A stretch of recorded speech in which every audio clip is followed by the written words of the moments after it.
પણ તમે દરેક જાણો છો જેટલા સમયથી મારી ગાદીનું આયોજન થાય છે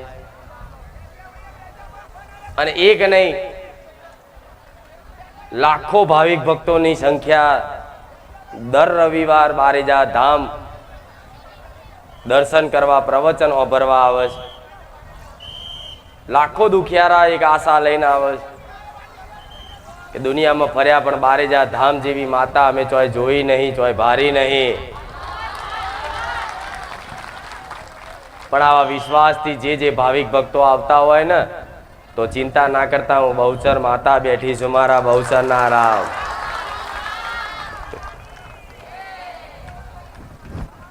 પણ સમયનો અભાવ છે. ચોમાસું નજીક આવ્યું તો મેં પહેલા જ કહી દીધું હતું કે હવે તમારા ને મારા છેટું રહેવાનું.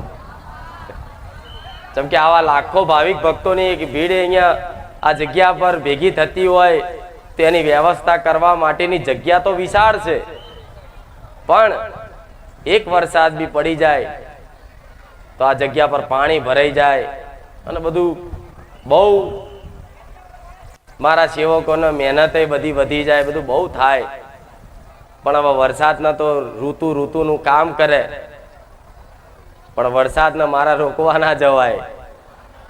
એ એનું કામ કરે, હું મેરડી, હું સોલંકી પેઢીની રોમવારી મેરડી મારું કામ કરું છું.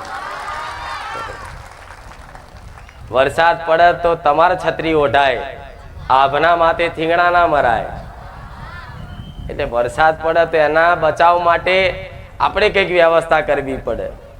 પણ તમારા બધાની ભીડ જ એટલી બધી હોય છે કે વ્યવસ્થા જમ નહીં કરવી. જેટલો મોટો મંડપ કે ટેન્ટ બાંધવો, ઉપર છત બાંધવી, આખું મેદાન ભરાઈ જાય છે. આખું મેદાન તો ભરાઈ જાય. રોડ ઉપર એટલા ઊભા હોય, પાછળ એટલા ઊભા હોય, બારે રોડ ઉપર એટલા હોય છે, હાઈવે ચોકડી પર એટલા હોય. આખા ગામમાં જુઓ તો મારા ભાવિક ભક્તો જ ફરતા હોય રવિવારના દાડે. એટલે વ્યવસ્થાના અભાવના કારણે કદાચ ગાદી બંધ રાખવામાં આવી છે. પણ ગાદી બંધ છે, હું મેરડી બંધ નહીં, હું તો ઓનલાઈન છું.